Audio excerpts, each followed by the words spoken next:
రెడ్డిక భాగ్యనగరంలో వినాయక నిమజ్జన శోభయాత్ర కన్నుల పండుగ కొనసాగుతుంది. భక్తులు డప్పుల చప్పులు, భక్తి పెట్టాలు, అదేవిధంగా కోలాటాలతో గణాహతులకు వీడ్కోలు పలుకుతున్నారు. నగరంలోని వివిధ ప్రాంతాలలోని వినాయకుడి విగ్రహాలను చెరువులు, ట్యాంక్ బండ్లలో నిమజ్జనం చేస్తున్నారు. ఇక ఈ కార్యక్రమంలో దాదాపు 40 గంటల పాటు జరగనుంది. హుస్సేన్ సాగర్లో సుమారు 50,000 విగ్రహాలు నిమజ్జనం కానున్నట్లు అంచనా వేస్తున్నారు అధికారులు. భద్రత కోసం 30,000కు పైగా పోలీసులు విధుల్లో ఉన్నారు. ఇక అదనంగా 3,200 మంది ట్రాఫిక్ పోలీసులు కూడా పనిచేస్తున్నారు. ప్రతి విగ్రహం తరలింపు వాహనానికి QR కోడ్ జారీ చేయగా ఇతర కమిషనరేట్ల నుంచి వచ్చే వాహనాలకు కలర్ స్టిక్కర్లను అమర్చుతున్నారు. ఇక భద్రతా పర్యవేక్షణ కోసం 250 తాత్కాలిక సీసీ కెమెరాలు, 9 డ్రోన్లతో గస్తీ నిర్వహిస్తున్నారు. మహిళల రక్షణ కోసం ఇక షీ టీమ్స్ సిబ్బంది ప్రత్యేకంగా పనిచేస్తున్నట్లు తెలుస్తా ఉంది.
రెడ్డిక భాగ్యనగరంలో వినాయక నిమజ్జన శోభయాత్ర కండులకు పండుగ జరుగుతుంది. భక్తులు మాత్రం డప్పు చప్పుళ్ళు, భక్తి పాఠాలు, కోలాటాలతో గణనాథులకు వీడ్కోలు పలుకుతున్నారు.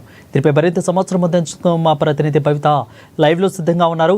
భవిత చెప్పండి, ట్యాంక్ బండి పరిసర ప్రాంతాల్లో పూర్తిగా భక్తులు వినాయకుని నిమజ్జనానికి తెరదించుతున్నారు. సో ఎన్ని గంటలు ఇంకా ఈ యొక్క కార్యక్రమం జరగనుంది, ప్రస్తుతానికి ఏ విధంగా జరుగుతుంది, అప్డేట్స్ ఏంటి భవిత?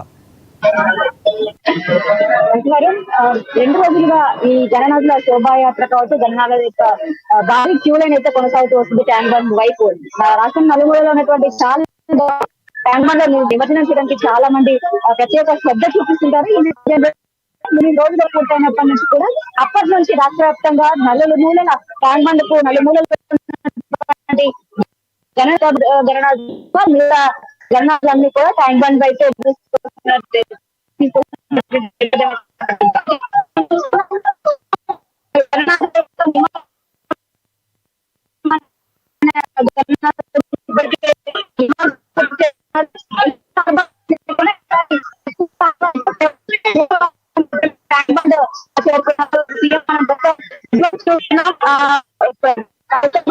జనాలు నిమజ్జనం అయిన తర్వాత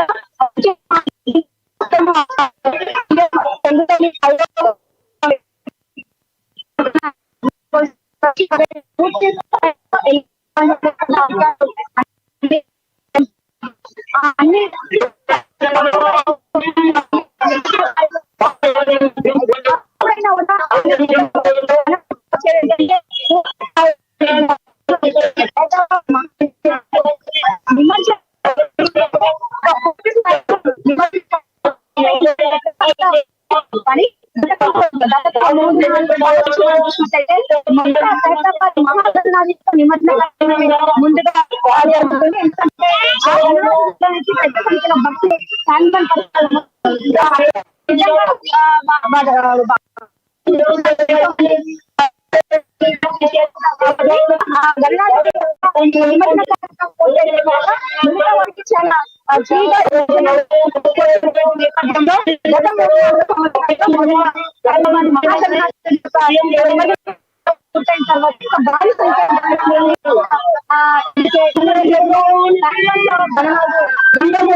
అభివాదం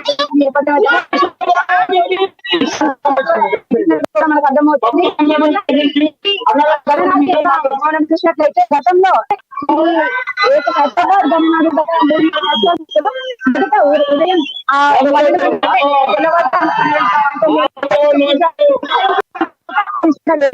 కూడా ప్రారంభించారు. జగన్నాథ్ యొక్క శోభాయాత్ర ప్రారంభమవుతుంది. అయితే ఈసారి మాత్రం అనుకున్న దానికంటే దాదాపు 2 గంటల సమయం ఆలస్యమైంది. అంటే 8 గంటల ప్రాంతంలో మహాగణాథుడి యొక్క అయితే అనుకున్న దానికంటే కూడా లేట్ గా ఈసారి జగన్నాథుడు గంగమ్మ చేస్తారని చెప్పి అందరూ భావించినారు. కమిటీ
భక్తులంతా కూడా గంగమ్మవాడికి మహాగణాలు చేర్చారు.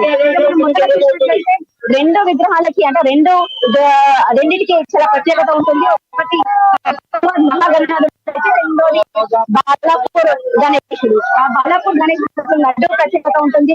ప్రతి సంవత్సరం కూడా లడ్డూని వేలంపాట వేస్తుంటారు. ఆ వేలంపాటలో ప్రతిసారి ధర స్థాయికి వేలంపాట మాసినటువంటి దశరథ్ గౌడ్ 35 లక్షలకు బాలాపూర్ లడ్డుని కైవసం చేసి గత ఏడాది మాత్రం 30 లక్షల 1,000కి ఖైరతాబాద్ ధర పలికితే ఈసారి ఇంకా 4 లక్షలకు పైగా దాదాపు 5 లక్షల వరకు కూడా రికార్డు స్థాయిలో ధర పలికింది.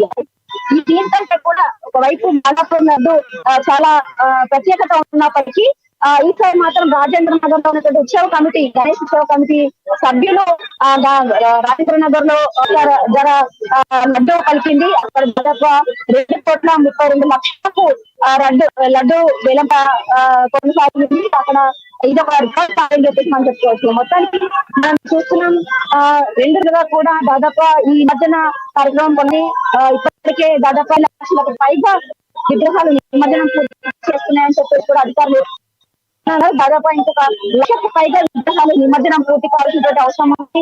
ఇప్పటి వరకు కూడా దాదాపు చిన్న చిన్న వినాయకులతో పాటు ఒక స్థాయి వరకు ఉన్నటువంటి విగ్రహాలను కూడా ఇప్పటికీ పూర్తి స్థాయిలో నిమజ్జనం అయిపోయినవి. ఇంకా దాదాపు ఓల్డ్ సిటీ నుండి వినాయకులన్నీ కూడా ఇప్పటికే బయలుదేరిన చాలా వరకు కూడా చేరుకున్నట్టు తెలుస్తుంది.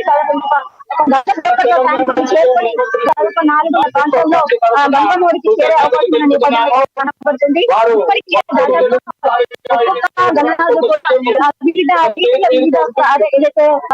వివిధ ఆకారాలు గణనాథులన్నీ